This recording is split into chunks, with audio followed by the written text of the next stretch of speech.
a Leandro Querido, director ejecutivo de Transparencia Electoral, y a Jesús Delgado, director de Desarrollo Institucional de Transparencia Electoral, por haberme invitado a moderar este webinario titulado Resultados confiables y rápidos en los procesos electorales. Estoy segura que este diálogo pues será útil y productivo en aras de mejorar la toma de decisiones electorales, reducir las probabilidades de incertidumbre, pero también abonar a una transferencia pacífica del poder tras los nuevos tiempos pandémicos, tiempos desafiantes, tiempos muy provocadores, en donde estamos viviendo prácticamente el peor shock económico y sanitario de los últimos 100 años.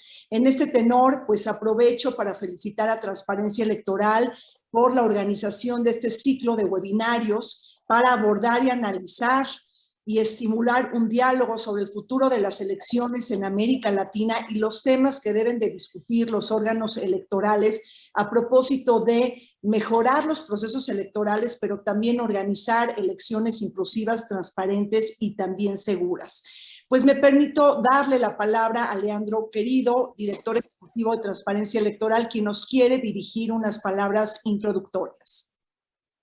Muchas gracias, Rina. Gracias por sumarte a esta actividad. Un lujo el panel también, lo decíamos recién, con María del Mar Trejo, con Eduardo Correia, con Alejandro Tulio. Ahora voy a hablar de ellos puntualmente, pero quería hacer una introducción corta, algunas consideraciones intempestivas acerca de este tema, que es un tema muy importante en lo que respecta a gobernanza electoral, ¿no? Quienes seguimos el calendario electoral del hemisferio, sabemos que hay muchas autoridades electorales que están tratando de hacer un gran esfuerzo por brindar servicios, por ampliar derechos, y eso nosotros lo vemos muy bien, lo vemos con mucha satisfacción y tratamos de acompañar esos procesos. Un aspecto central tiene que ver con la temática de hoy, justamente la de los resultados rápidos, ¿no? Digo, cuando no hay resultados rápidos, hay problemas, y de eso vamos a hablar en el día de hoy. Uno de los peores escenarios electorales es sin dudas el de las demoras injustificadas de los resultados, ¿no? Esto genera dudas, tensiones, conflictividad entre los actores que compiten y desconfianza por parte de la ciudadanía. La tormenta perfecta que debe evitar todo sistema electoral que se reconozca como íntegro. Es por ello que esta etapa es clave en el proceso electoral y la autoridad electoral le debe dar la importancia que ésta merece. Es decir, debe tener un papel excluyente en la agenda de la gobernanza electoral. Esta actividad precisamente busca focalizar la reflexión en este importante aspecto, trayendo la experiencia exitosa reciente. Con Rina, por ejemplo, no me dejarás mentir, pudimos ver cómo en el condado de Los Ángeles se hizo un gran trabajo al respecto. Con innovación y determinación se logró un cambio sustantivo, un ejemplo a tener en cuenta, ¿no? De esa autoridad electoral propositiva, activa, tratando de brindar servicios, entre ellos la de los resultados en tiempo y forma. En Argentina, por ejemplo, en las elecciones de 2019, los resultados electorales se conocieron rápidamente, marcando una diferencia con respecto a procesos electorales anteriores. Justamente el desafío consistió en transmitir las actas electorales desde los propios centros de votación. Aquí, sin dudas, el avance de la tecnología hace su parte. Por eso es justo destacar a las empresas que invierten en conocimiento elección tras elección, ¿no? Me parece que este no es un tema menor y que hay que ponderarlo. Esas empresas que buscan soluciones, por ejemplo, para problemas complejos, problemas que tienen que ver con procesos electorales en donde acude mucha gente. Por eso me interesa escuchar hoy particularmente a Eduardo Correia, que es vicepresidente de la unidad electoral de Smartmatic. A la mirada de Correia se le adicionará también la de la autoridad electoral, en este caso con María del Mar Trejo, que es consejera del Instituto Electoral del Estado de Yucatán, y la de Alejandro Tulio, quien fue director nacional electoral y en la actualidad es sin duda uno de los expertos electorales más reconocidos de América Latina. Insistimos con nuestra visión institucional. Transparencia Electoral entiende que la tecnología es una aliada de los procesos electorales íntegros, que viene a superar las limitaciones que ha presentado lo que yo denomino desde hace tiempo como el manualismo electoral, un modelo propio del siglo XIX y del siglo XX que está ahora en entredicho. No porque lo diga uno, sino porque hay un nuevo electorado que nació en un mundo diferente, altamente tecnologizado y que por lo tanto exige su revisión y su transformación. Este es el gran desafío de las organizaciones sociales que entienden en materia electoral, de los partidos políticos, de las autoridades electorales, de los expertos y también de las empresas que brindan soluciones tecnológicas a los procesos electorales. Por lo tanto, aquí estamos, ansioso por escuchar a nuestros tres panelistas. Gracias, Rina, y a disposición. Bueno, pues entonces, después de estas palabras de Leandro Querido, el presidente ejecutivo, director ejecutivo de Transparencia Electoral, pues iniciemos con este ejercicio de análisis, este intercambio de opiniones. Y bueno, pues contamos con la presencia de tres panelistas y expertos en el tema: María del Mar Trejo, consejera del Instituto Electoral del Estado de Yucatán en México; Eduardo Correia, vicepresidente de la Unidad Electoral de Smartmatic; y Alejandro Tulio, experto en administración electoral. A todos ustedes les doy la más cordial bienvenida. Les agradezco enormemente hayan aceptado participar en este foro virtual. Les recuerdo que cada uno de ustedes contará con un tiempo máximo de 10 minutos para generar su exposición central, y al final de sus exposiciones vamos a organizar un bloque de preguntas y de respuestas con el objetivo de estimular el diálogo entre los ponentes y el público participante. Para aquellas personas del público que nos acompañan el día de hoy, les recuerdo que ustedes pueden utilizar la plataforma del Zoom, es decir, el chat colectivo, para escribir sus preguntas, comentarios, dudas y también inquietudes. Entonces, iniciemos ya con este ejercicio para, para presentar a María del Mar Trejo. Como dijimos, ella es consejera electoral del Estado de Yucatán, quien nos va a comentar sobre el programa de resultados electorales preliminares de México. Ella es maestra en Ciencias de la Educación por la Universidad Anáhuac Mayab, consejera electoral ciudadana en el Instituto Electoral y de Participación Ciudadana en Yucatán, integrante de la Red de Mujeres Líderes de las Américas y presidenta del Consejo Directivo Nacional de la Asociación Mexicana de Consejeras Estatales Electorales. Tiene la palabra María del Mar Trejo por hasta 10 minutos. Bienvenida, María. Muchísimas gracias, muy buenos días a todas y a todos. La verdad es que es un gusto participar en estos webinars, que son una excelente iniciativa de CAOESTE. Yo acá en México siempre comparto con mis colegas, consejeras y consejeros ciudadanos de las entidades federativas, pues lo importante y sobre todo lo muy benéfico que es pertenecer a la CAOESTE, porque nos vamos siempre actualizando con todos estos temas. Así que les agradezco mucho la invitación y ojalá nos sigamos sumando a esta iniciativa, muchas y muchos de los que participamos en temas electorales, porque creo que eso nos enriquece mucho más a todos. Saludo a Rina con mucho cariño, quien estará moderando, a Eduardo Correla, a Alejandro Tulillo y a Leandro Querido, que se encuentran hoy con nosotros en este panel.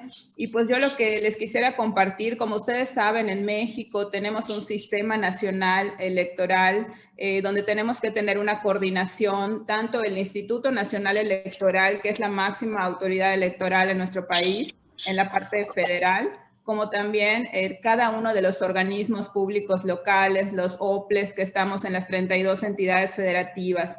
Entonces, hay que decir que para este tema del PREP, como le llamamos aquí en México, ¿no?, del Programa de Resultados Electorales Preliminares, pues no es la excepción. Requiere de un mecanismo y un engranaje entre todos los institutos electorales, tanto el federal como el estatal, que ahorita intentaré presentar en estos 10 minutos, ¿no? Pero creo que la coordinación, hay que decirlo, es una de las cosas fundamentales, porque sabemos que el INE le toca la parte federal y a los institutos locales nos toca la parte estatal con elecciones de gubernaturas, elecciones de diputaciones, elecciones de regidurías, ¿no? Entonces, siempre tenemos que nosotros en los institutos apegarnos a unos lineamientos sobre el procedimiento del PREP y apegarnos a varias de lo que tenemos en el reglamento de elecciones que nos rige en este tema, ¿no? Entonces, basándonos en eso, es como quisiera poder compartirles el día de hoy lo que hace el programa de resultados electorales preliminares. Creo que las preguntas detonadoras también son fundamentales, ¿no? El poder centrarnos en cómo funciona el PREP en México y qué balance hay desde la implementación que se ha dado.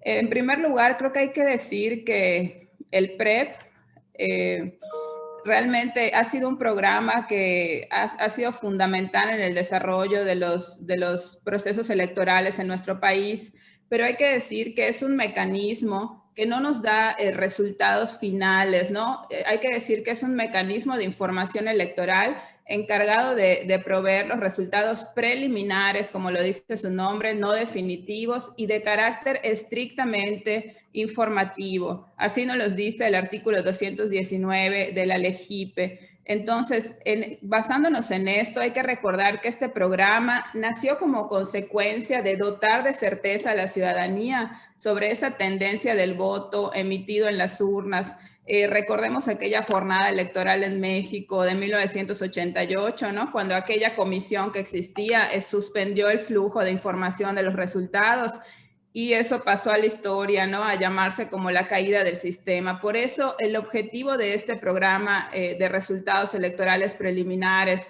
con base en este numeral 3 del artículo 219 de la LEGIPE, pues es informar oportunamente, pero hay que decirlo con los principios de seguridad, transparencia, confiabilidad, credibilidad, integridad en los resultados y la información en todas sus fases al Consejo General, ya sea de los soples o al Consejo General del Instituto Nacional Electoral, los organismos públicos locales, los partidos políticos, coaliciones, candidaturas, medios de comunicación y a la ciudadanía en general. Yo podría decir que la importancia del PREP, escuchando a muchas especialistas sobre este programa en nuestro país, es que nos da en tiempo real, a través de Internet, los resultados preliminares de las elecciones, la misma noche de la jornada electoral, con esta certeza, oportunidad y utilizando la tecnología más avanzada. Obviamente tenemos en México voces, ¿no? De que tenemos que estudiar hasta qué tanto, porque es una gran inversión, sabemos, económica, el realizar los programas de resultados preliminares, ¿no? Aquí podemos ver qué sí es el PREP y qué no es el PREP, ¿no? Porque muchas veces hay gente en la ciudadanía que confunde un poco el PREP como si fueran ya los cómputos distritales, ¿no? Y acá vamos a poder ir viendo que tenemos el conteo rápido, el PREP, y también los cómputos distritales, y los cómputos ya sea estatales, distritales, municipales, son los que nos dan los resultados definitivos. La siguiente, gracias. El funcionamiento del PREP está descrito, como les decía, en el reglamento de elecciones, ¿no? Entonces creo que sí hay que ver fundamentalmente cómo van estas etapas en México, o sea, cómo nosotros hacemos que funcione este PREP. Obviamente lo voy a decir con palabras lo más ciudadanas posibles, ¿no? Se toma la fotografía del acta del PREP en la casilla previamente a que se arme el paquete electoral, y entonces esta acta de escrutinio y cómputo es destinada exclusivamente, esta acta, al PREP y se coloca afuera del paquete. El segundo paso es que se acopia en los centros de acopio que se llaman CATS, centros de transmisión de datos, donde se encuentran consejeras y consejeros electorales, ya sean distritales, estatales o en las elecciones federales o municipales, ¿no? Y ahí se reúnen las actas respectivas. Después tenemos la digitalización. Ahí en la digitalización se corrobora que las actas del PREP tengan el código QR, que coincida con los datos de identificación de las mismas. Y ahorita en otras diapositivas podremos ver en este último proceso electoral cómo se realizaron. Solo 2 estados de toda la República lo realizaron de manera diferente el procedimiento, pero las demás, lo primero es la digitalización. La captura y verificación de datos es donde ya el personal captura los datos asentados en las actas PREP a través del sistema que llamamos Terminal de Captura de Actas, TCA, y pasamos a la publicación de los resultados. Los resultados aquí en México se comienzan a las 20 horas, tiempo del centro, el día de la elección, y la divulgación de los datos, imágenes, bases de datos, todo lo que tiene el sistema está a cargo del Instituto Electoral, el INE para lo federal, y de los soples en lo estatal, y obviamente de los difusores oficiales, porque aquí se tiene esta opción de que los medios de comunicación puedan ser difusores oficiales del programa de resultados electorales preliminares. Y pues toda esta información que se publica se actualiza cada 2 horas. De ahí pasamos al cotejo de las actas, donde se corrobora con el sistema de cotejo de actas que los datos publicados coincidan con los datos asentados en el acta PREP. De ahí nos vamos ya a lo último, que es el cierre de la publicación, que se da más tardar a las 20 horas del siguiente día, del lunes siguiente a la jornada electoral. Y en el proceso electoral concurrente 2020-2021, como les decía, se presentaron 2 variantes de este procedimiento. Podemos ver que siempre es necesario tener un glosario de este programa de resultados electorales, que ahorita podemos ver en pantalla, ¿no? Porque en todos los lineamientos que se hacen en cada una de las entidades federativas se tiene que manejar, o sea, qué es el acta PREP, qué es un área un acta de escrutinio y cómputo, qué es un centro de acopio y transmisión de datos, ¿no? Y tener toda esa claridad en cada una de las entidades. En la siguiente podemos ver cómo se realizó en las entidades federativas, en la mayoría de las entidades federativas de acá de México, ¿no? Aguascalientes, Baja California Sur, Campeche, todas estas entidades, excepto Ciudad de México y Tlaxcala. Todas estas entidades lo hicieron como vemos en la pantalla, el acopio, la digitalización, la captura, ¿no? Verificación y publicación. Y si vemos la siguiente, acá tuvieron un cambio. Ellos hicieron primero el acopio, la captura y verificación, y posteriormente la digitalización. En este caso, pues no hubo problemas a quienes lo hicieron de manera diferente, pero podemos ver que el proceso técnico operativo del PREP nos puede seguir dando resultados, ¿no? Poniéndolo de acuerdo a los contextos de los 32 soples y siempre siguiendo los lineamientos que nos da el Instituto Nacional Electoral. Gracias. La siguiente. En cuanto al balance desde la implementación, hay que señalar que la primera vez que se utilizó este sistema en 1991, se utilizó como medio el fax y la información se dio a conocer solo a los partidos políticos, ¿no? Y era el 70% de las actas. A partir de 1997, los resultados se difundieron por Internet y se ha estado perfeccionando la información, aumentando el porcentaje de captura de las actas dentro del plazo legal, lográndose que en estas últimas elecciones en México, como podemos ver en la pantalla, en la gráfica que se presenta, podemos ver que en estas últimas elecciones la captura fue de más del 90% en las actas, en las 28 entidades federativas. Es decir, esto nos demuestra que es una herramienta tecnológica que garantiza esa certeza de tener resultados prontos, rápidos y precisos en nuestros estados y a nivel federal. También en esta gráfica podemos observar que el PREP utilizado para las elecciones de gubernaturas en 8 estados, se logró la captura del 100% de las actas, en algunos de más del 90%, en 2 del 80% y en otros del 70%. Solo un estado no logró capturar ni el 40%, pero vemos que es un caso aislado. En la siguiente gráfica podemos ver un comparativo del porcentaje final del avance, ¿no? Se puede observar aquí que 17 estados de la República, somos 32 en total, se logró capturar el 100% y en 9 estados se logró capturar más del 70% y de nueva cuenta solo una situación allá que se repitió con la captura inferior al 40%, ¿no? Entonces, podemos ver que en las elecciones, sobre todo hablando a nivel subnacional, que acá llamamos ayuntamientos, a nivel estatal, los resultados del PREP, considero que podemos decir que fueron confiables, ya que 19 estados se capturaron al 100% de las actas, en 7 el más del 90% y en 4 más del 70%, ¿no? En uno más del 60%, y pues la verdad es que podemos ver muy buenos resultados en la captura, digitalización y en la presentación de los resultados del PREP. Ahora hablando un poco, ya dijimos las competencias del INE y los OPLES, ¿no? Que tanto el OPLE como el INE reconocemos la norma reguladora del PREP al reglamento de elecciones y señala cuáles son las competencias de cada una de los organismos públicos locales y del Instituto Nacional Electoral. Y si hablamos de elecciones extraordinarias, podremos incluso realizar ajustes en procedimientos, en plazos, para llevar a cabo el PREP, como es una situación que actualmente estamos en Yucatán, ¿no? Y tanto el INE como los OPLES, pues somos responsables directos de coordinar esta implementación de acuerdo a nuestras atribuciones. Y obviamente aquí, como podemos ver, otras elecciones que también por mandato de autoridad o de asunción corresponde al instituto llevar a cabo, podrían realizarse con este programa. Entonces creo que están muy delimitadas las funciones, sabemos que nos toca a cada uno y esa ha sido la coordinación que hemos llevado a cabo. Y pues una vez concluida esta operación, las partes que les dije, ¿no? Entre el INE y los OPLES, se debe mantener a disposición del público en general a través de Internet de forma permanente el portal de los resultados electorales preliminares y las bases de datos finales, conservando el formato y contenido intactos.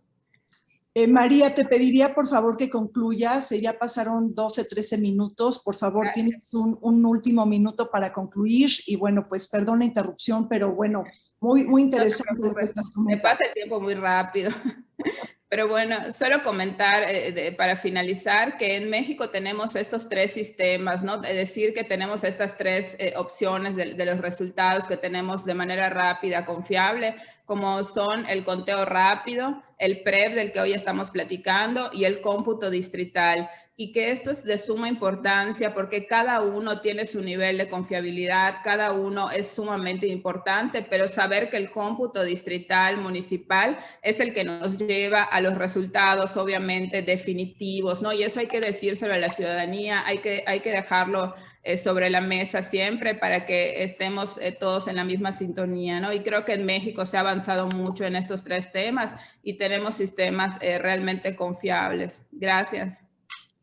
Pues muchas gracias a María del Mar Trejo, ella es consejera del Instituto Electoral del Estado de Yucatán, quien nos ha compartido pues la importante experiencia de México y nos ha hecho un balance del programa de resultados electorales preliminares, resultados, como bien lo dijo, no definitivos, de carácter informativo, que ayudan a disipar dudas y dar certeza sobre la jornada electoral mediante la captura y la publicación de datos. La verdad es que en México el PREP se ha convertido en un instrumento de alta valía, pues nos permite conocer en tiempo real los resultados preliminares en la misma noche de la jornada electoral. Todo ello permite dotar de confianza a todos los actores políticos, a los ciudadanos, a los medios de comunicación sobre la cita electoral, pese que a este sistema, bueno, como sabemos, pues no cuentan los votos. Además, me parece que la experiencia de México puede dar luz y puede contribuir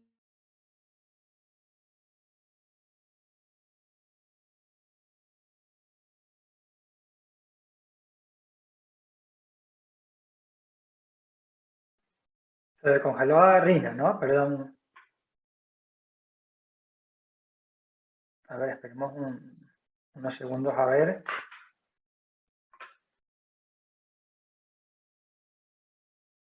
Sí, porque allí el resto de panelistas, si me escuchan, sí, no, ustedes están conectados. Bueno, estoy. Ok, bueno, si quieren, tomo la posta mientras vuelve Rina. Allí me aparece que deshabilitó el video. como decía Alejandro, problemas de la modernidad. Me parece que allí salió, imagino que volverá a entrar, pero bueno, estaba por presentar a Eduardo, que el panelista que continúa de acuerdo al programa. Si me permiten, entonces hago yo la introducción. Eduardo tiene más de 15 años de experiencia en la industria electoral y ha participado directamente en el despliegue de más de 500.000 máquinas de votación electrónica en todo el mundo.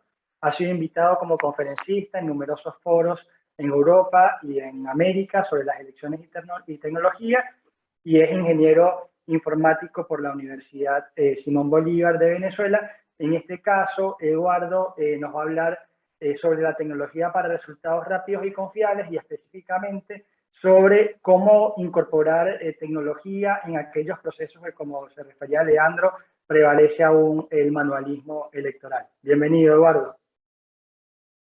Perfecto. Muchas gracias, Jesús. Gracias a Rina, gracias a Leandro y a todo el equipo de Transparencia Electoral por esta oportunidad que nos dan de compartir un poco nuestras reflexiones, ¿no? sobre el uso de la tecnología y sobre cómo la tecnología, digamos, ha contribuido y puede seguir contribuyendo a mejorar los procesos electorales alrededor del mundo.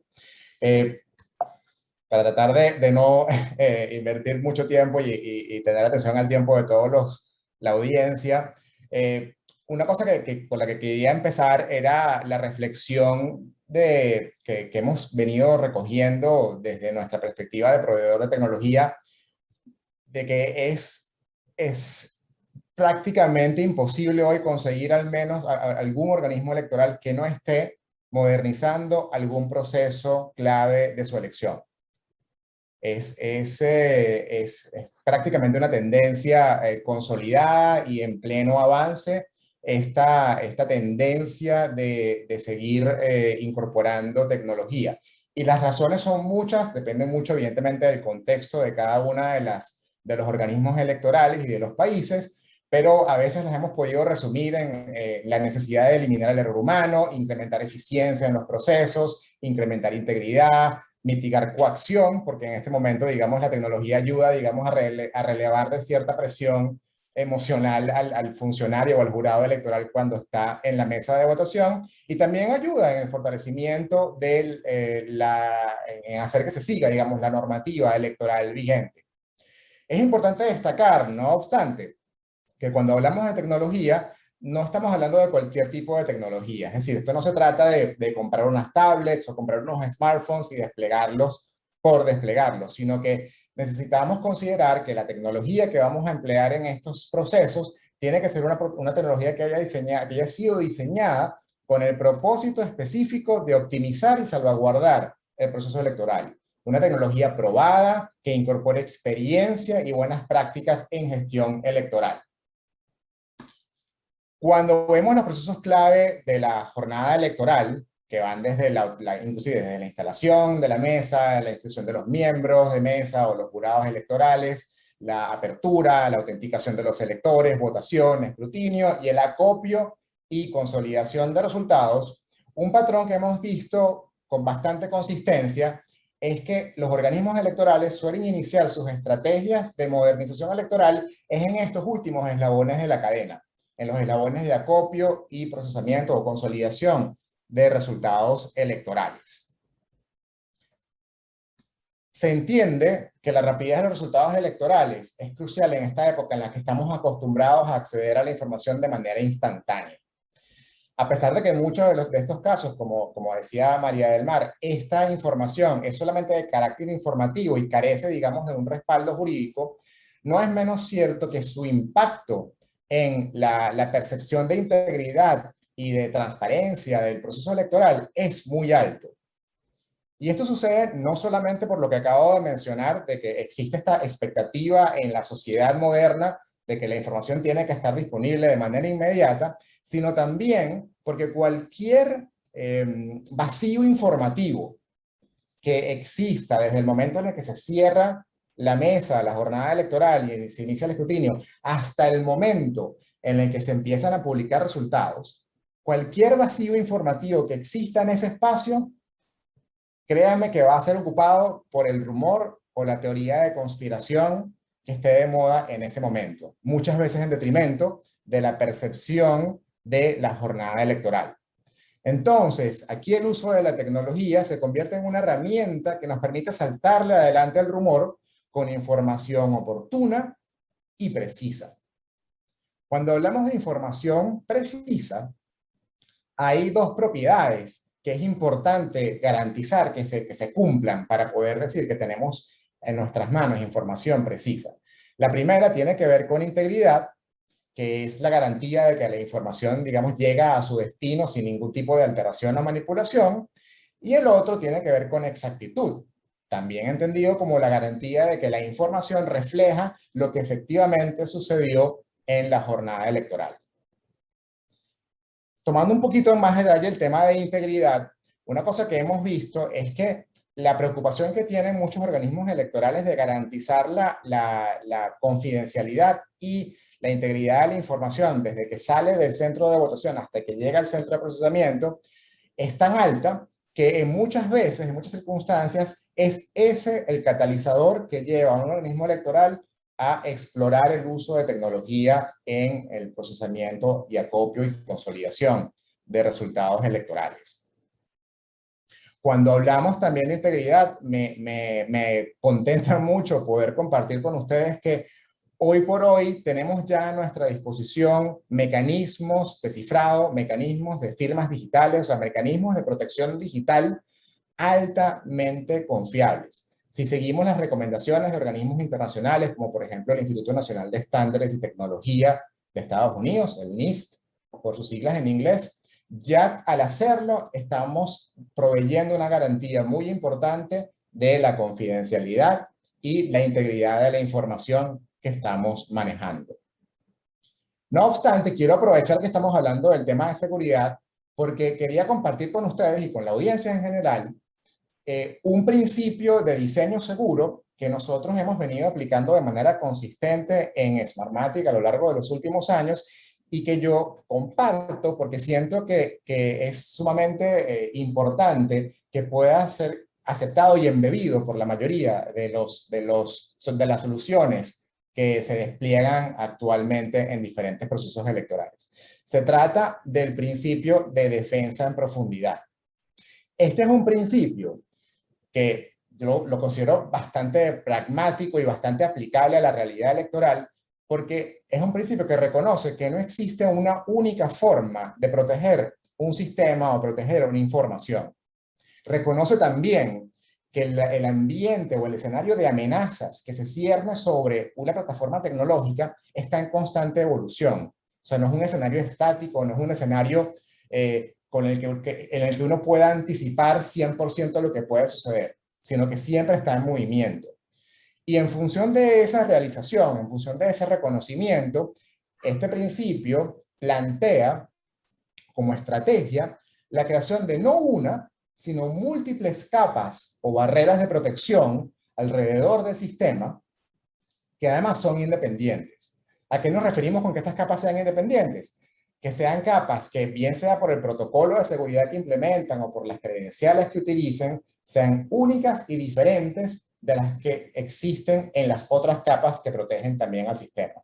De esta manera, en el supuesto negado de que alguna de las capas sea vulnerada o que mañana se publique o se descubra que existía alguna vulnerabilidad, un zero day hack o una vulnerabilidad en alguna de estas capas, las otras capas siguen estando activas y siguen protegiendo la integridad y confidencialidad del sistema electoral. Cuando hablamos de exactitud, hay otro principio, y con esto recojo un poco también lo que les decía antes de lo importante de tener una tecnología bien diseñada, y es que si consideramos la situación que hoy enfrentan los organismos electorales, en donde la mayor parte de los miembros de mesa o los jurados de votación que están en cada uno de los centros y las mesas de votación son en última instancia ciudadanos comunes, llamados a prestar servicio electoral y que por lo tanto no tienen un entrenamiento muy prolongado, a veces se puede hasta considerar que tienen prácticamente un entrenamiento nulo. Se hace sumamente importante garantizar que el sistema sea usable, es decir, que el sistema sea diseñado de manera que optimice y facilite la operación por parte de este usuario muy específico. Además, tenemos que considerar que sobre esos usuarios, sobre esos jurados y sobre esos miembros de mesa, también se generan presiones emocionales. Hay unas cargas emocionales muy fuertes, sobre todo en la medida en la que nos acercamos al final de la jornada electoral, cuando se empiezan a contar los votos, cuando se empieza a consolidar la información, que solamente lo que hacen es complicar la experiencia para este usuario, para este funcionario, y propician que se puedan cometer errores humanos de manera accidental. De allí que el aspecto de usabilidad y considerar este principio como parte integral del diseño de una solución tiene que estar presente en cualquier sistema que se despliegue, tanto para el procesamiento de resultados como para cualquier otro de los procesos en los que se esté incorporando tecnología. Este principio de usabilidad nos plantea diseñar un sistema que guíe al operador, que guíe al usuario, que prevenga que el usuario cometa errores accidentales, que le permita recuperarse si llega a cometer algún error accidental, y a través de estas dos características que le transmita confianza y seguridad de que el sistema y de que la persona está haciendo su trabajo de manera correcta. Este componente de usabilidad no es un componente que uno identifique o que por lo menos nosotros en Smartmatic veamos con frecuencia como parte de los requerimientos de los sistemas que desplegamos, pero sí quiero traerlo a colación porque me parece importante darle la relevancia que yo siento que amerita. Y reconociendo eso, de hecho, desde hace ya varios años nosotros tenemos un departamento cuyo único propósito es aplicar una metodología llamada Human Centered Design, o diseño orientado al usuario, al humano, para precisamente optimizar y guiar el proceso de desarrollo de nuestros productos y reducir con eso los errores que puedan cometer nuestros operadores en el campo. Finalmente, ya casi punto de cerrar, hay un principio, hay una práctica que yo considero que es muy positiva, que de hecho en Argentina desde el 2019 se aplicó y creo que ha demostrado con creces su valor, que es la estrategia de acercar la tecnología al actor que está llamada a asistir. Dicho de una forma un poco más común, es hacer que los miembros de mesa o los jurados de votación, que son los responsables, muchas veces legales, de hacer el escrutinio, el conteo de los votos, la confección del acta y hasta la firma del acta, que sean ellos mismos también los responsables de capturar y transmitir el acta. Esta recomendación o esta práctica trae muchísimos beneficios para los organismos electorales y para la población en general. Primero porque se agiliza el proceso, es decir, al no haber un traslado físico de información, hay una inmediatez, eso contribuye a la inmediatez que mencionábamos anteriormente.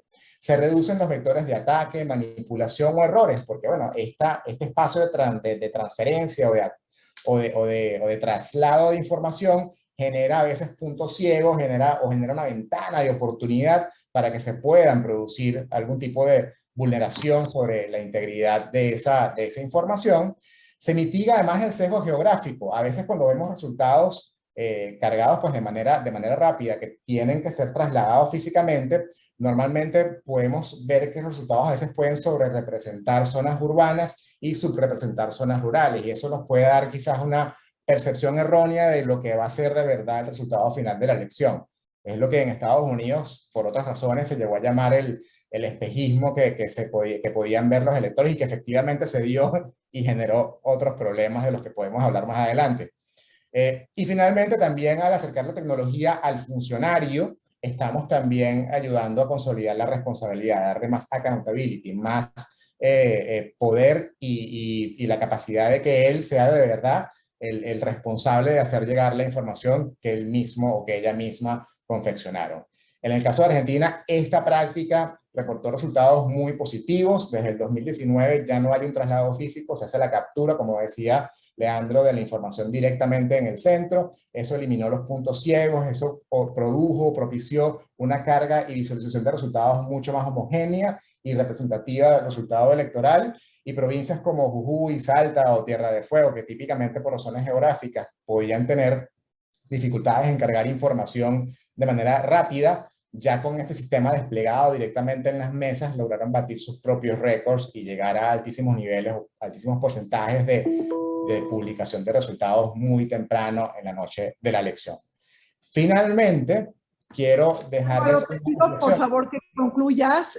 Yo perdí el conteo, se me fue el internet, pero bueno, me imagino que ya se pasaron los minutos. Te pido, por favor, que concluyas. Gracias. Muchísimas gracias, Rina. 30 segundos. La última reflexión que les quiero dejar es que ya que estamos haciendo el esfuerzo financiero, operativo, técnico y logístico de desplegar tecnología cerca de los funcionarios en la mesa de votación, ¿por qué detenernos allí? ¿Por qué detenernos solamente en el acopio y procesamiento de resultados? ¿Por qué no también apoyar el proceso de escrutinio, dar un tipo de asistencia también al proceso de verificación de electores? ¿O por qué no apoyar en las otras actividades que forman parte de las responsabilidades de los miembros y jurados de votación en el campo, y a través de ese apoyo, a través de esa garantía de la continuidad operativa de la elección, mejorar así también la experiencia, no solamente de estos jurados, sino también de los electores? Con eso me disculpo por el excederme y ya me despido y muchas gracias. Gracias, Eduardo, pues por tu exposición. La verdad es que nos has aclarado sobre las distintas fases en las que la tecnología también puede aportar seguridad y contribuir a la integridad electoral. Pues todos sabemos que cada proceso electoral y cada conteo rápido también debe de desarrollarse considerando las particularidades y las singularidades de cada país, tomando en cuenta la geografía, la historia, la cultura, los hábitos y las costumbres. No existe un modelo único. Somos una región multidiversa y multivariada, pero tenemos que conocer como región y como países el universo de oportunidades que nos ofrecen las empresas para favorecer los conteos rápidos, automatizar algunas de las fases del proceso electoral. La verdad es que la pandemia no solamente complejizó la celebración de elecciones en términos operativos y logísticos, sino también nos recuerda que tenemos que incursionar en la vanguardia electoral y también en la innovación. Bueno, pues ahora me permito ceder la palabra a nuestro último ponente el día de hoy, la participación de Alejandro Tulio. Él es experto en administración electoral y quien nos compartirá su conocimiento y experiencia sobre los aspectos legales de la incorporación de la tecnología y la necesidad de alcanzar acuerdos políticos para implementar la tecnología electoral. Alejandro es profesor de Derecho e Instituciones Electorales en la Maestría en Análisis, Gestión y Derecho Electoral de la UNSAM. Fue director nacional electoral de Argentina 2001 al 2016. Es observador internacional. Fue decano de la Facultad de Derecho de la Universidad Nacional de Lomas de Zamora, vicepresidente y presidente del Colegio de Abogados de Lomas de Zamora, conjuez de la Cámara Federal de La Plata y de la Suprema Corte de la Provincia de Buenos Aires. Me permito también recordarle al público que nos acompaña que pueden depositar sus preguntas al final de la sesión. Haremos un bloque de preguntas y respuestas y bueno, ahí tienen ustedes el chat para escribir sus inquietudes. Le cedo la palabra, por favor, a Alejandro Tulio.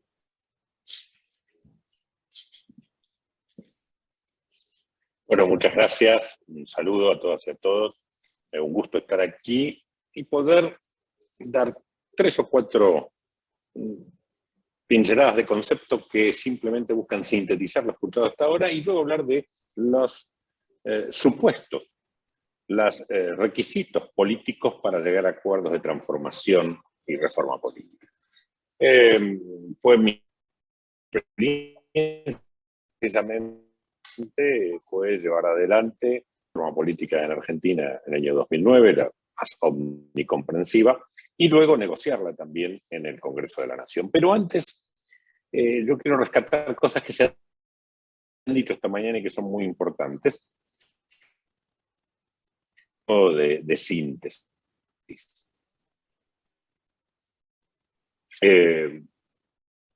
La primera es el desarrollo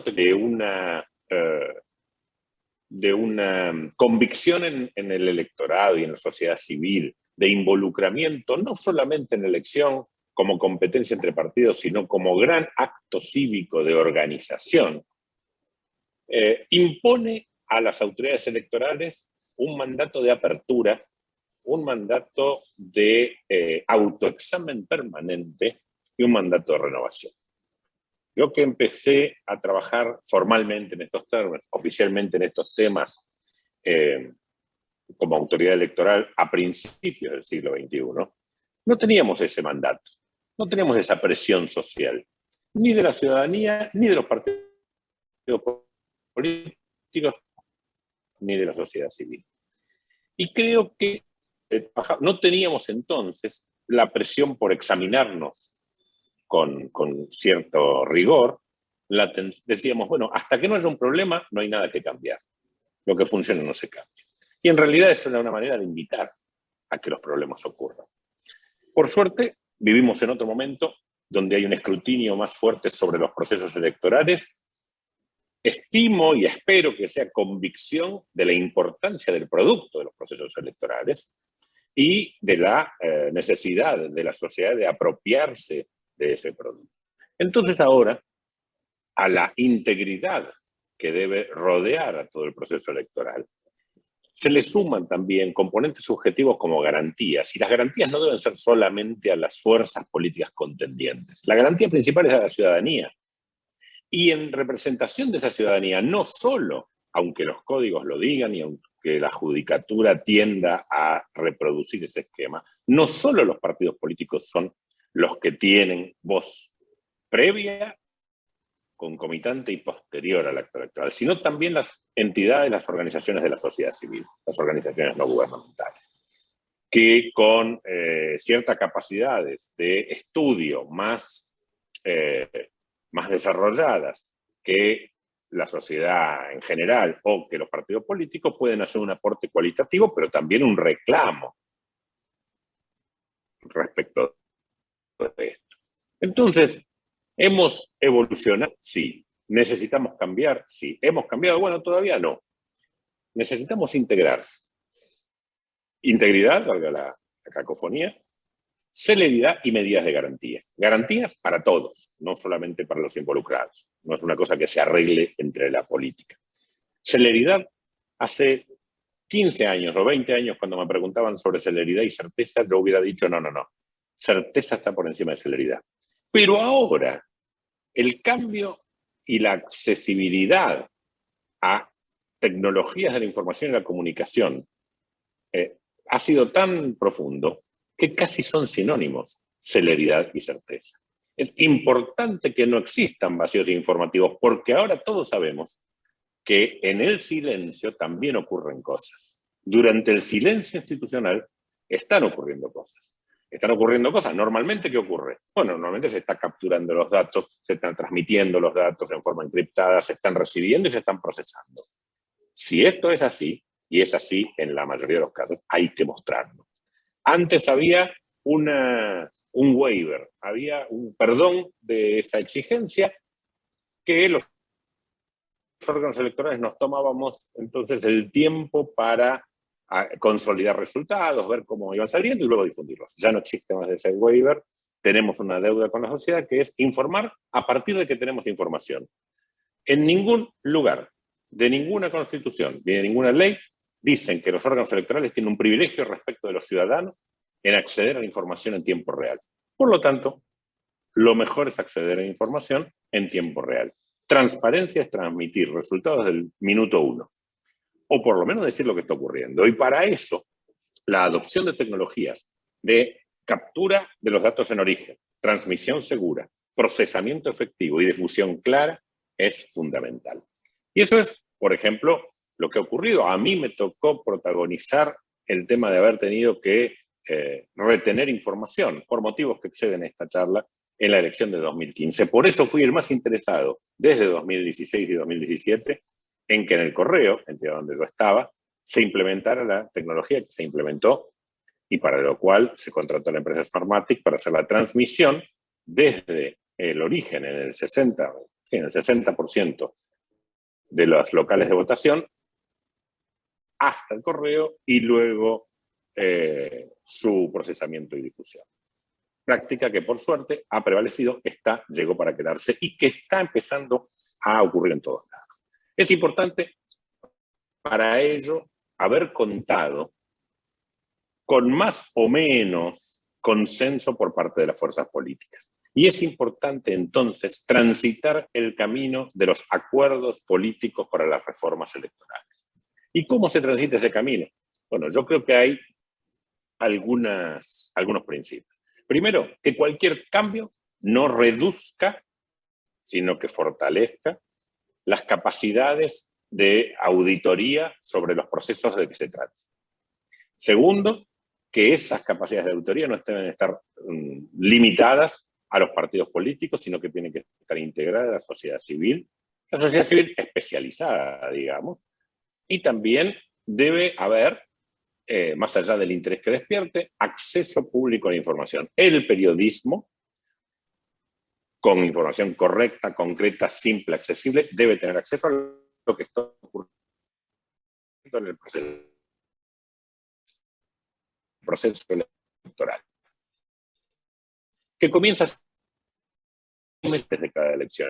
Y nada que cada vez ocurriendo, esa cuestión desafortunada no ocurrió el día de la elección. Seguramente se generó en el tiempo de preparación. Por eso el tiempo de preparación debe ser observado, auditado y debe tener todas las garantías. En tercer lugar, debe haber una equidad en la cobertura geográfica. Cualquier avance tecnológico no debe limitarse a un sector en particular, porque si no puede haber un sesgo político en ese sector, sino que tiene que tender a ser universal geográficamente, porque en América Latina, que es el territorio que más transito actualmente, hay pertenencias políticas afianzadas en lo territorial. Por lo tanto, tiene que estar distribuido. Y como bien se acaba de decir en esta última presentación, no puede haber tiempos vacíos de información, pero no solamente durante la noche electoral, sino durante la totalidad del proceso electoral.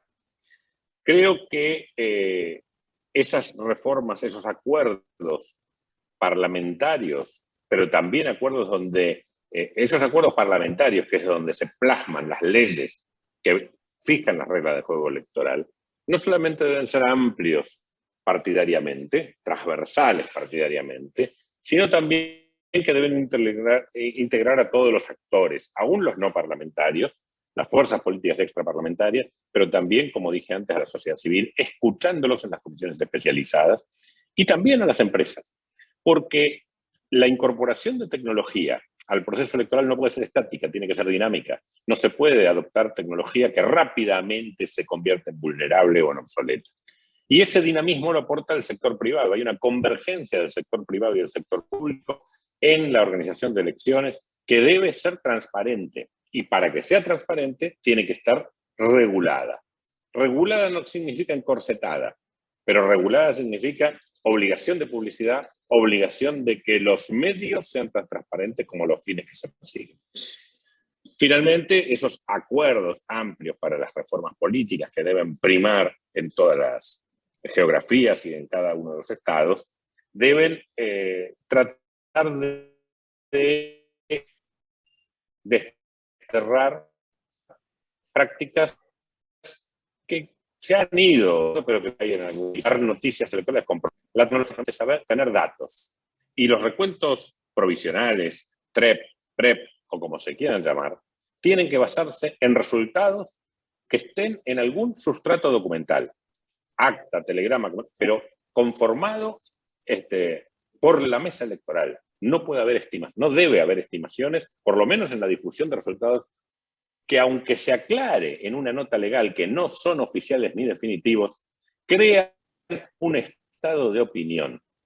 Pueden no crear una consecuencia jurídica, pero un resultado provisional anunciado por la autoridad electoral crea un estado de opinión cuyo impacto puede ser mayor que las consecuencias jurídicas que tenga. Por lo tanto, para terminar y atenerme al tiempo, quiero decir que los acuerdos, último que quiero decir, los acuerdos políticos no deben hacerse con urgencia. Tal vez los acuerdos de reforma electoral deben tener un efecto diferido, acordar en un plazo preelectoral, pero que no tengan efecto en la elección inmediata posterior, sino dejar pasar una elección de manera que nadie pueda pensar que ese acuerdo se hizo a favor, en contra o a la medida de la elección que sigue, sino que se hace pensando en el proceso electoral en su conjunto, difiriendo sus efectos a partir de la elección siguiente. Porque además, la progresividad en la adopción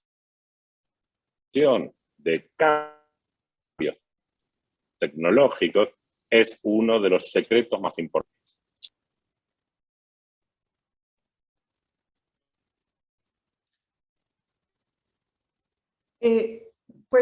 Alejandro, te quería preguntar si ya terminaste, porque se cortó al final, creo que tus últimas frases.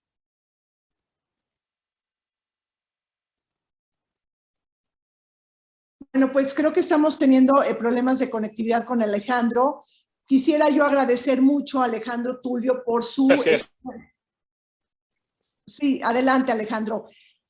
Pues quería yo agradecerte realmente por tu valiosa exposición. Alejandro, pues nos ha hablado de la importancia de las garantías, de la transparencia, de la celeridad, de la integridad, de la necesidad del cambio y también de la adopción de tecnologías que será clave y siempre pues ancladas a los principios de inclusión y de seguridad.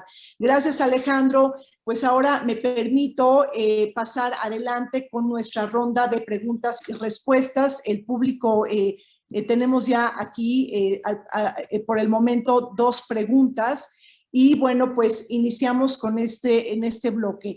Luis Franco le hace la siguiente pregunta a Eduardo Correa y le pide Luis Franco que nos hables sobre cómo detectaron el hecho por Smartmatic denunciado de que en las elecciones del 2017 en la Asamblea Nacional Constituyente de Venezuela, los resultados de participación anunciados había un incremento de al menos 1 millón de votos.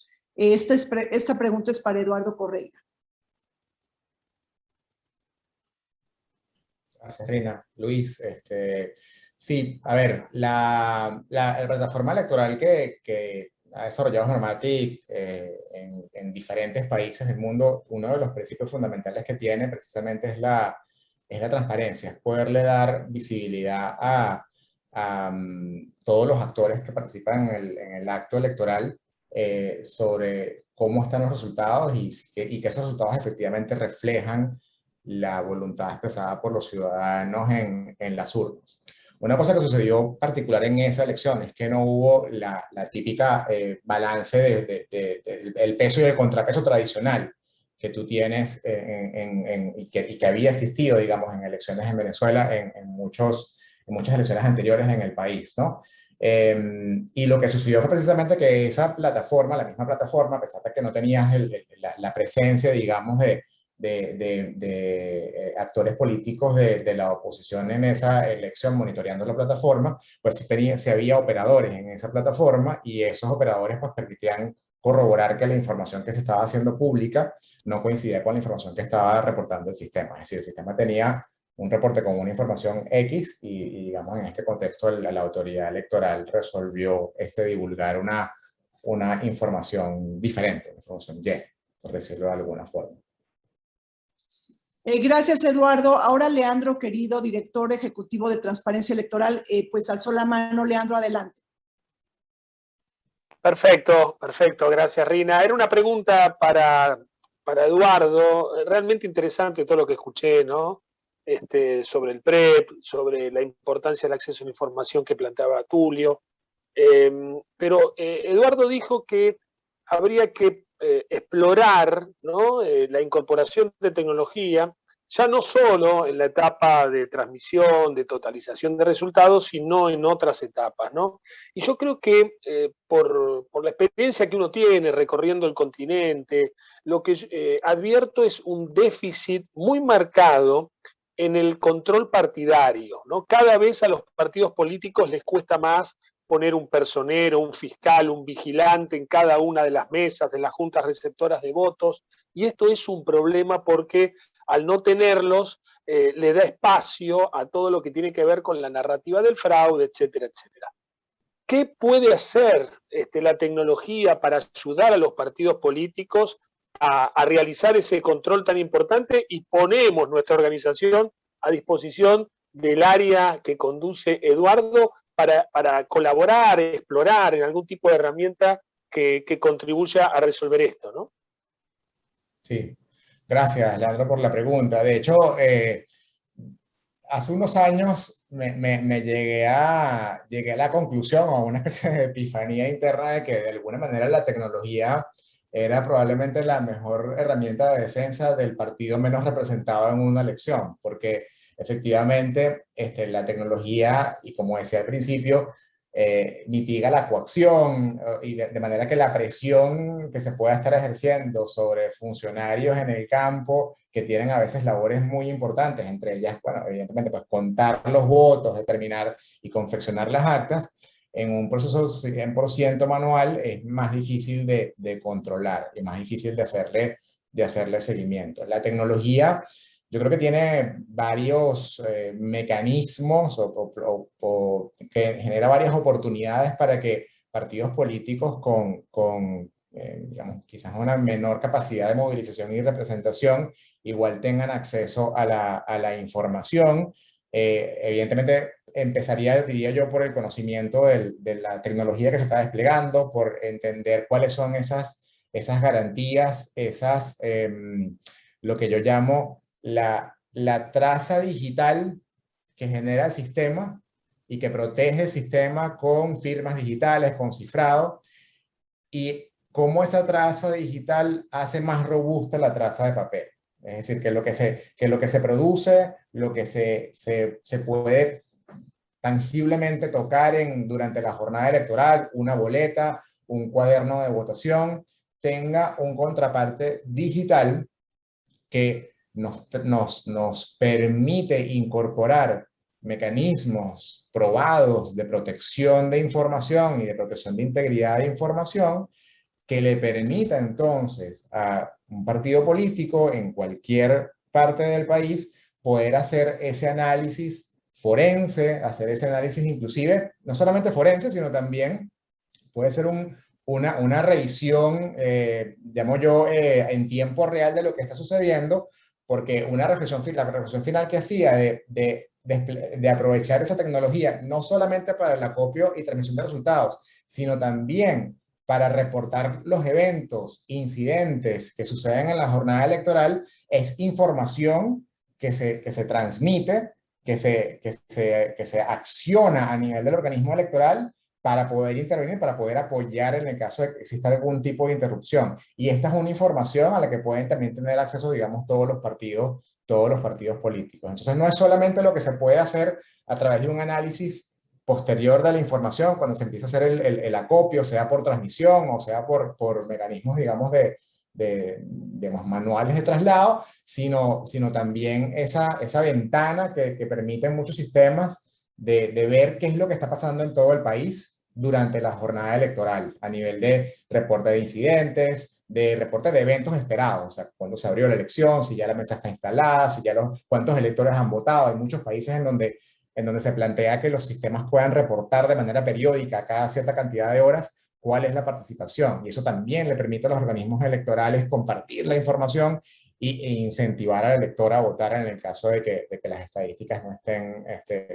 digamos, estén apuntando a una tendencia baja. Gracias, Eduardo. Pues ahora hay una nueva pregunta de Brunella Barquiona que también se la hace Eduardo, y esta es la siguiente. ¿Cómo crees que impacta la implementación de tecnología en otras etapas del proceso como el registro y la identificación de electores? ¿Cómo crees que puede mejorarse la experiencia para el ciudadano? Perfecto. Muchísimas gracias, Rina y Brunella.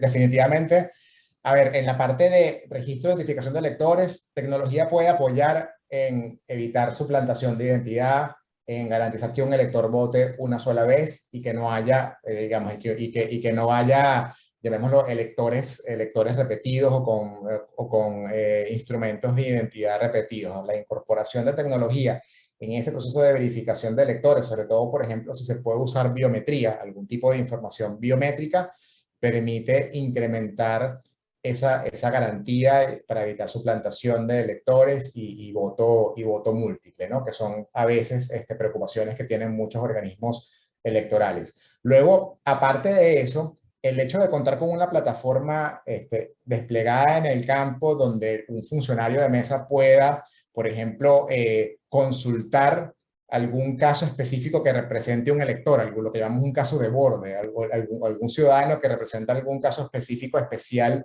de cara a esa elección, y que él pueda utilizar esa plataforma para validar cómo tiene que atender el caso, porque como les digo, estos son funcionarios, estos son ciudadanos que no siempre han podido leerse toda la normativa y que se saben ya de memoria todo lo que tienen que hacer en todos los posibles casos. Ahí la tecnología puede ayudar. Y por último, al poder reportar cualquier incidente y al poder reportar los eventos esperados durante la jornada electoral, también la tecnología puede garantizar lo que llamamos la continuidad operativa. Es decir, que los electores tengan la tranquilidad de que cuando vayan a llegar a su mesa de votación no van a tener retrasos innecesarios y van a poder ejercer su derecho de manera rápida, de manera eficiente. La tecnología puede ayudar a detectar cuando exista algún tipo de retraso, algún tipo de intervención que sea necesaria y que pueda hacer el organismo electoral para apoyar algún incidente en la mesa y garantizar así la continuidad operativa de la elección. Gracias, Eduardo. Pues ahora hay una pregunta general para el panel. Ahí le pediría a María del Mar Trejo nos pueda apoyar con una respuesta y una última pregunta particularmente para Alejandro. La pregunta es, ¿qué cambios creen que tienen que llevar a cabo los partidos políticos respecto a su funcionamiento, proceso decisorio, designación de autoridades internas para ser más transparentes, participativas y creíbles? ¿Hay algún régimen de partidos que se pueda tomar como modelo en algún país de América Latina? Sí, esta pregunta, bueno, creo que María ya no la... María del Mar, si nos pudieras apoyar con una respuesta para esta pregunta que nos hacen, por favor. Gracias. Nos la hace Fernando González Villanueva. Adelante. Ok, gracias. La verdad me perdí del internet, pero creo que es la que está en el chat, ¿verdad? Entonces, bueno, voy a decir de manera general, como que se fue mi internet.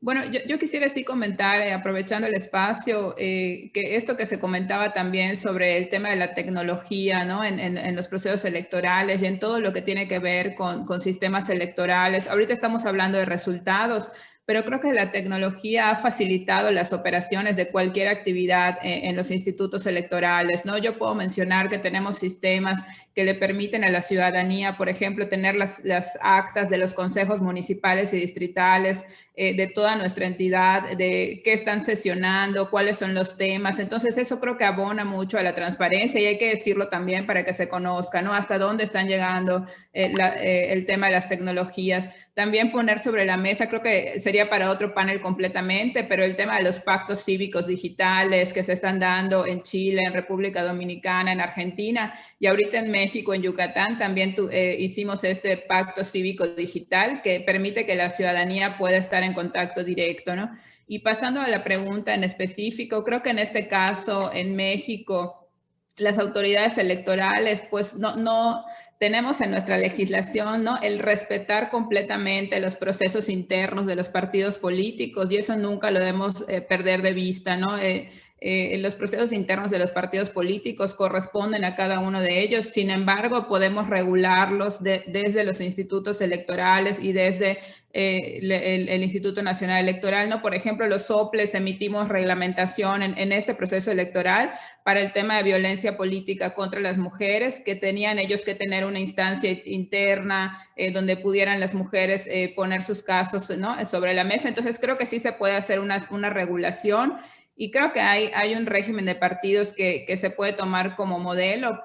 Varios pueden servir de modelo, pero no hay uno que digamos certero y que tenga todas las cualidades, ¿no? Yo no me atrevería a decir uno solo porque creo que cada uno tiene sus ventajas, desventajas y tendríamos que hacer una suma, ¿no?, para poder decir, tomar lo bueno de cada uno de los modelos. Esa sería mi opinión en esta pregunta. Incluso para elecciones ya sea internacionales, nacionales o subnacionales, quienes hemos tenido la oportunidad de observar, creo que en diferentes países, creo que eso nos permite el hecho, yo siempre digo, después de una observación internacional o nacional en nuestro país, siempre tomar esas experiencias, ¿no?, de cada una de las entidades, de cada uno de los países, nos permite este enriquecimiento. Entonces yo lo vería más como tomar lo bueno de cada uno de los sistemas. Gracias. Pues muchísimas gracias a María del Mar Trejo por esta respuesta. Una última pregunta dirigida a Alejandro de Brunella Marchiona. En cuanto a la participación de la sociedad civil, ¿cómo se pueden crear instancias en las que las posiciones y los estudios de las organizaciones sean realmente vinculantes al momento de la toma de decisiones sobre la mejora de los procesos electorales? Bien, a ver. Respecto de lo de realmente vinculante, eso no puede tener una apreciación normativa, porque bueno, las constituciones establecen la democracia representativa en todos nuestros países y el pueblo no debe ni gobierna, sino por medio de sus representantes. Lo que tiene que ser sustancialmente vinculantes. Y esto es, a través del esfuerzo y la presencia sostenida, no solo en las redes, sino presentando informes periódicos en general a las instancias legislativas, a las instancias gubernamentales, siendo escuchados o no en cada una de las opciones, pero con constabilidad se crea un peso susto que debe ser obviado. Los órganos electorales tienden a crear instancias consultivas. No suficientemente, y esas no pueden ser vinculantes, porque la autoridad no se delega, la autoridad no se diluye. Esa es la matriz. Si es un órgano unipersonal, el responsable final es quien toma la decisión. Si es un órgano colectivo, es el Consejo General el que toma la decisión. Ahora bien, la intensidad con la que pueda ser oído en circunstancias normales, no estamos hablando ni de Venezuela ni de Nicaragua, pero en que pueda ser oído la voz de la sociedad civil, depende de la seriedad y la constancia de su presencia en cuanto a los grandes debates sobre las reformas políticas. Pues muchísimas gracias, Alejandro Tulio, por esta respuesta. La verdad es que ya se nos acabó el tiempo. Quisiera agradecer a todos los ponentes el día de hoy por sus ricas y nutridas exposiciones, por habernos ilustrado con su experiencia y con su pensamiento político sobre estos grandes desafíos, retos y asignaturas pendientes que de alguna manera tiene la región para instrumentar estos conteos rápidos y confiables que son fundamentales para abonar a la confianza de las jornadas electorales, dar certeza y permitir una transferencia pacífica del poder. La retroalimentación siempre será útil y necesaria para evaluar el ejercicio de la democracia y abonar a una mejora continua, y más cuando la región pues está en constante evolución, además de presentar pues constancia en materia de elecciones. Por ejemplo, un último trimestre del 2021, en donde América Latina pues enfrenta elecciones legislativas en Argentina, las regionales de Venezuela, las presidenciales de Nicaragua, de Honduras y de Chile, y bueno, las del 2022, que también serán muy importantes, como las de Brasil, Colombia, Costa Rica y otros países. Pues muchas gracias a nuestros panelistas, gracias a Transparencia Electoral por haber organizado este webinario, y les pido a las personas que nos siguen acompañando que estén pendientes del ciclo de webinarios que está generando Transparencia Electoral de cara al cierre de este año 2021. Muchísimas gracias. Saludos. Muchas gracias. Saludos, gracias. Saludos. Gracias.